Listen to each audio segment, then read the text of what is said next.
I've recently turned 40, Dipper, and I'm starting to, both my midlife crisis is starting, and I can feel my body just working a little bit less efficiently than it did 6 weeks ago.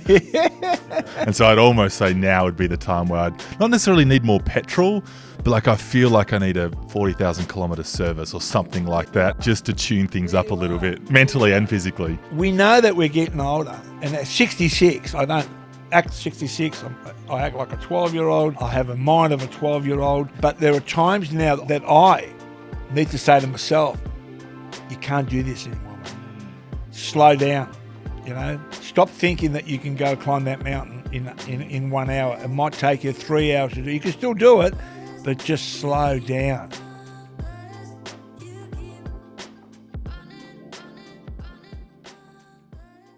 Welcome to the Final Encore, a show exploring the life and legacy of some of Australia's most interesting characters as they step into our studio funeral parlour to reflect on their life by planning for their death.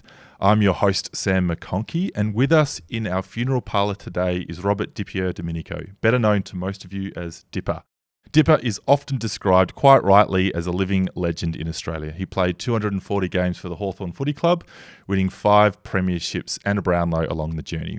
And since footy has become a much-loved character in the Australian TV industry, first as a commentator and boundary rider, and later as a TV host and producer. Dipper is admired for his courage and his toughness, but universally loved for his kindness. And we'll get into all of that and more as we explore how such a diverse set of experiences come together for a final farewell. Dipper, welcome to the show. Thanks, Sam. If that was my final farewell, I liked it. I forgot how good I was. No, thank you. It's something which is very interesting to discuss. So give me all the questions you want. All right. Before we get into planning your funeral, Dipper, you've lived out one of the more public near-death experiences. The 89 grand final, you played through a punctured lung. You've relived the story a million times.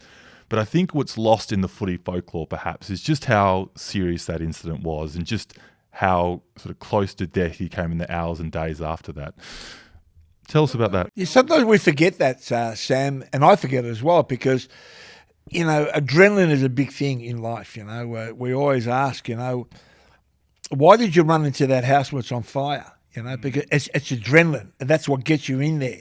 And same with the football. At the end of the day, it was a grand final. That's what we play for. That's what we train for.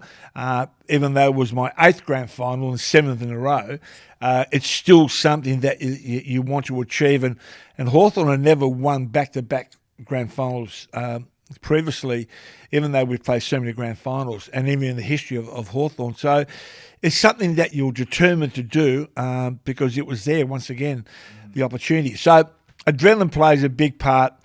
And once you're on that ground, you don't want to come off, with a broken leg or whatever it is. I don't know if you know the life of Brian, but, when that knight is at the bridge, he's got one arm, he's got one leg, and, he's still there. When I got hit, I knew I broke my ribs, but as the game went on, I found out that my lung was punctured at the end of the game. My body was imploding, and also my voice was going like this. I was running around MCG going, "Hey, kick it to me," and people going, "What's wrong with you?" I thought, I don't know, but I'm just keep going. And no one knew about it. So after the game, I was rushed to hospital, and laying there, it's a quiet room. You hear nothing. And you look up at fluorescent lights, and it's peaceful, really peaceful. And then someone grabbed my hand, and I didn't know who it was, and it was actually the priest of the hospital, St Vincent's Private, and he's just giving me soft words about it's going to be okay. You feel good in here. If you want to talk, just talk. And I couldn't say anything anyway, but just that quietness and just that. Hand being held and those soft words, I was happy. Yeah, I was happy. It's a strange feeling. Strange feeling.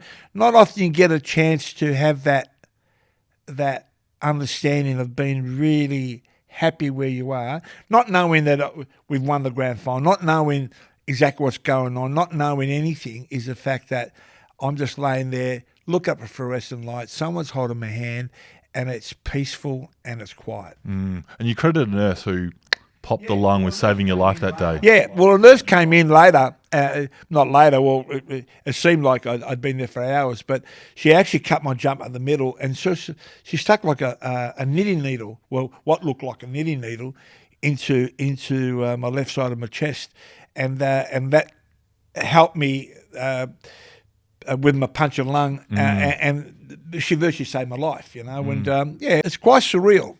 And then I ended up going to Magnetic Island for 5 weeks. The club sent me there just to relax.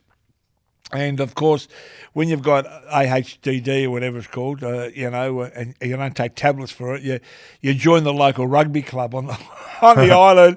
I've just had a punctured lung and, I've just got to keep moving. But it's not a story that you go out and make to tell the story. It's a story of what happens, and it happens all the time. But a lot of players out there happen to be a grand final. There's been a lot of players out there who have played with injuries. Francis Burke played with a broken leg. Once again, adrenaline. It doesn't mean anything, but you've got to get to this point. But once you stop, you just go, you just fall over. I know you said you'd do it again when it's your time to go. You got to go. But did it change your perspective at all on footy, on life, on death? No, not at all. I'd do it again. Last question before we start planning your funeral, Dipper. When we spoke earlier in the week, you said, we never know when death will come knocking, but when it does, I want it to find me doing something I love. Yeah. What does that look like for you? Anything with water. I love the water. I should have been a dolphin or something. All right, time to plan your funeral. The first question we ask on the show is about music. What's the one song or songs you'd want to play at your funeral and why? Well, I suppose that growing up, music's always been part of my life. It still is today. I played drums. I went to school and to drum school for many years. Do you still play? Well, I used to, but not anymore. But every now and then, when there's a band on, I'll sort of just jump on stage and take half set of the drum and the other drummer, or the real drummer, I'll just and just hit off away again. It's an adrenaline thing, but drumming is like everything. You've got to keep at it, whatever. But music's been part of my life. Okay, so I go Rod Stewart, Maggie May, because my girlfriend at the time, who ended up being my wife, she loved Rod Stewart, and we grew up together like at 15, 16 with Rod Stewart. She had posters on the wall and whatever. And I always remember, oh, Maggie, I couldn't have tried anymore. You led me away from home.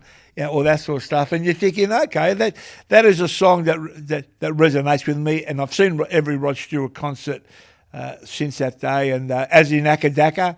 I saw Akadaka, ACDC, that is, in 1975 at the Preston Town Hall. Wow.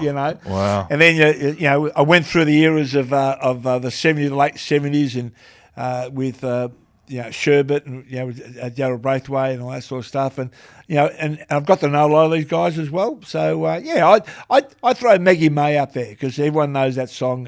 Has been part of my life. From Rod Stewart to a more contemporary performer, I saw on your Instagram recently you on stage with Dom Dolla in Mykonos. Yeah. Tell us how that came to be, Dipper. Well, it was only a couple of weeks ago that Dom Dolla was in Mykonos, and we were planning the trip to go to Greece, and we found out that Dom Dolla was there. My partner, Rebecca, she loves Dom Dolla, and she said, well, let's go to Mykonos and see him, Now, there's a few acquaintances who know the manager, and they said, Dipper's coming in town. They said, we'd love to have him as a guest. And this young man that I met, Andrew, who I met in Mykonos as well, his brother was a DJ as well. He was a Mount Hawthorn supporter of all things, and they travel the world, these guys. And so we were sort of DJing right through. I miss my calling, Sam, I tell you.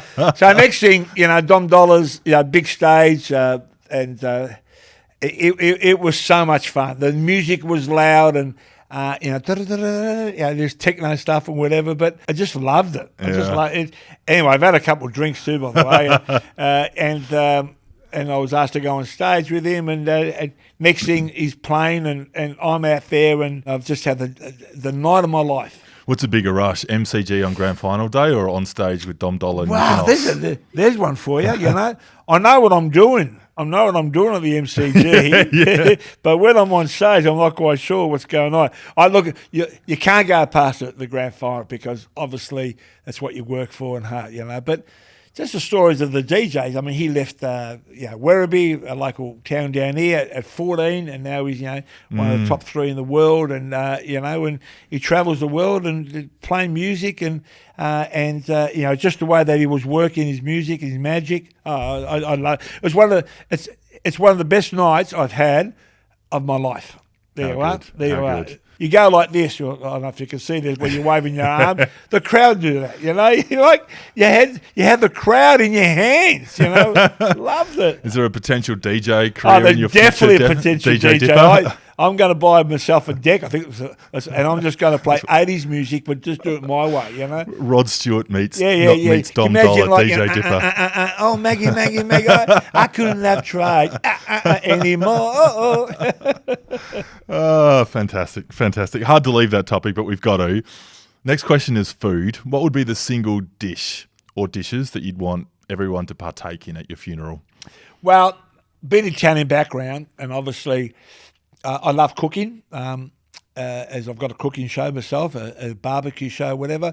Mum has taught me how to make the best lasagna, right? And I think the lasagna I would leave, it's got peas in it. People go, you got peas in lasagna? Yeah. Some people egg in lasagna. I go, you got egg in lasagna?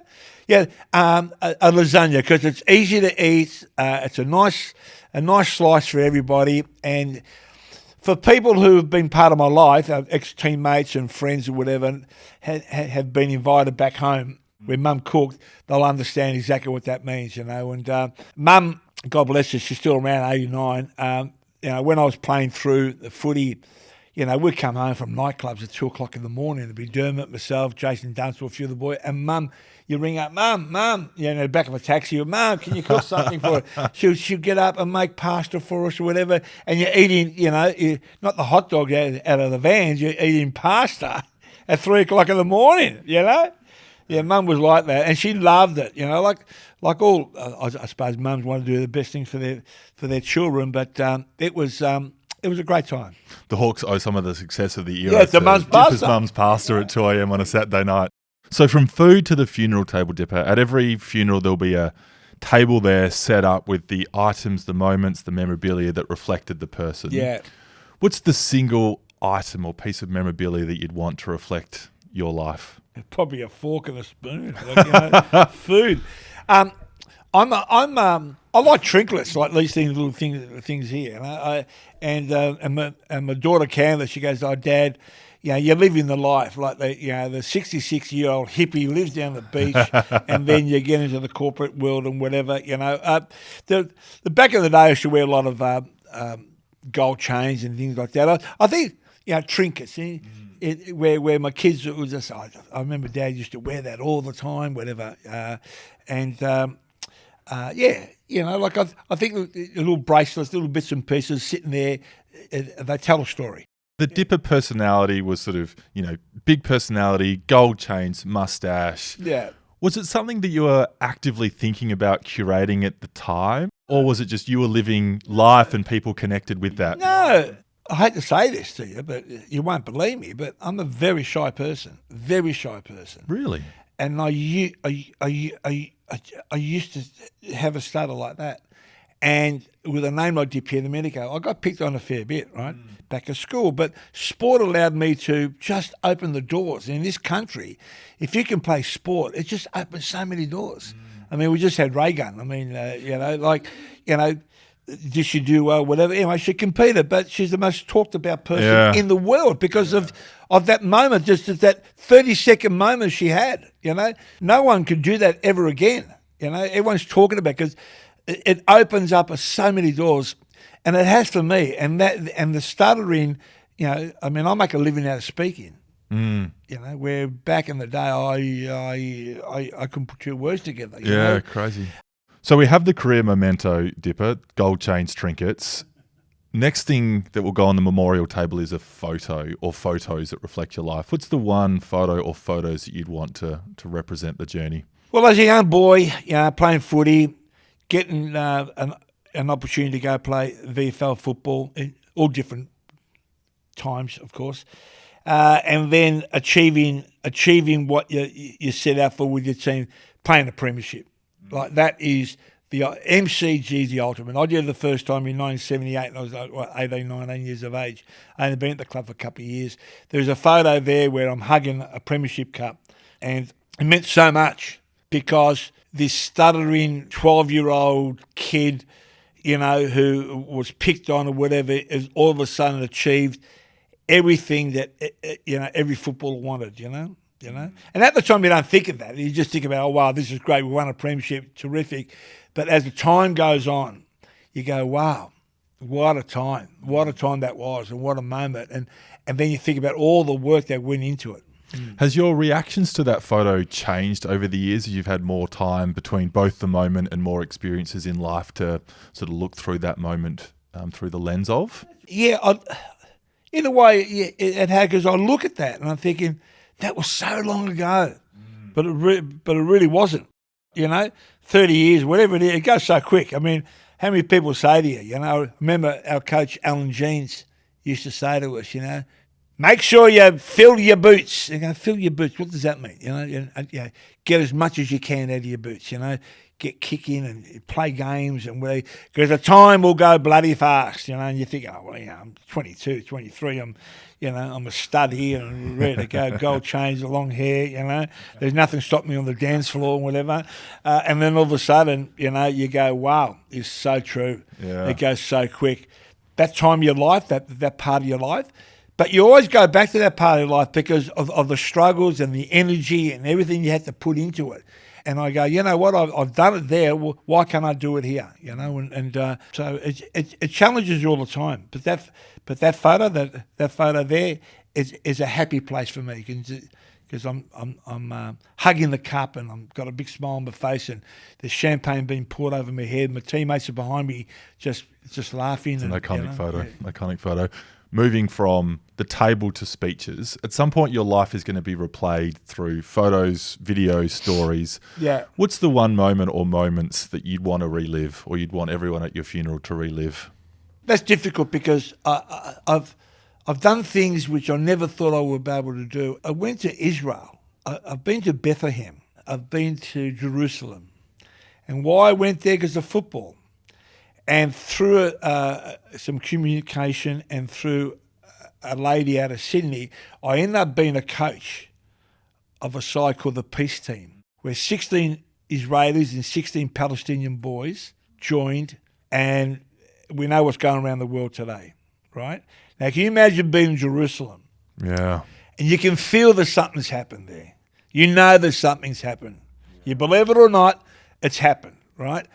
I was there, and I was their coach of a game which I love, and these guys knew nothing about the game, and I had to teach them what this game was all about, and then brought them to Australia and played under the banner called the Peace Team, and to see these guys, their dialogue was amazing. Kids from about 16 to about 23.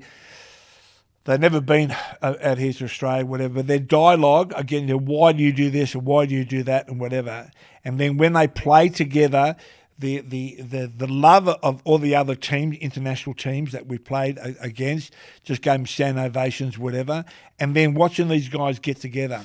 It's a remarkable story. And what I love about you sharing it is that you've done some amazing things on some of the biggest stages in Australia. And the choice you've got for the moment you want to relive is a sort of ostensible moment of just altruism, wanting to do the right thing for people who needed help, and that's the moment that you want to relive. Let's move from the sort of stories and the memories of Dipper to the speeches. What do you hope people say about you in your eulogy, Dipper? That I was genuine.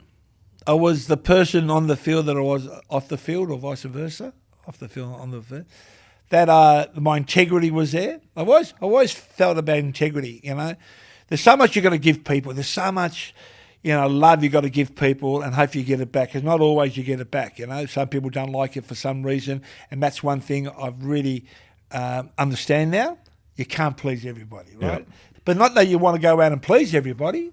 You just got to make sure that you're doing the right thing, and then if people take you on the way it is. So that's what I would love. I was a good father, which I think I am, and have been.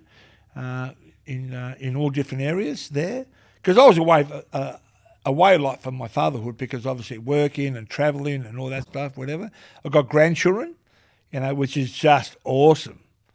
They say the grandchildren are better than their kids. In a way, they are, because one, you can spoil them and then give them back, But just their smiles on their face. And now my young 5-year-old Harley, he just understand what football's all about, like ice kick and things like that, which I ran for many years. And he, like in a park, I go kick him, and he goes, "My nonna," which is me in Italian, "my nonna is the best footballer in the world. His name is Dipper." And I'm thinking, oh, shh, he's going around to all the kids telling him, I thought, how cute's that? How cute's that? But yeah, sometimes you're just afraid of everything's just going to stop. You've lived a lot of your life in the public eye. Everyone knows Dipper. Do you think about your legacy at all? No, I don't think about a legacy. I think that, it's not something that you plan to do. If people think, oh, wow, like, he did this for this charity or did this for that or whatever it is, that whatever people think of you, if I was able to help in any way, yeah. Last question in the final Encore studio parlour is philosophy on life, Dipper. Is there a mantra that you hope you pass on when you leave this mortal coil? Yeah, I like this saying, success is nothing if you arrive at the finishing line alone. That come from a book from Howard Stouts, who put together Starbucks. Yep. And he went around trying to find people to help him, whatever, and then he found that the more that he put his belief in people, the more he got back. And it just resonates with me, because you can go out there, and it doesn't matter what profession it is. And unfortunately, men and women got to go out and work, whatever. They leave family and friends sometimes behind, because I've got to go to this meeting, I've got to do this, I've got to do that, And you get there, you've got your sales manager job, or you've got your CEO job, and you look around you, there's no one around with you. What's the use? What's the benefit? And same thing with sport or singing or dancing, whatever. Success is nothing if you arrive at the finishing line alone. So I use that, and I use that to myself, thinking, okay, well, this is going to be good, but who's going to be with me?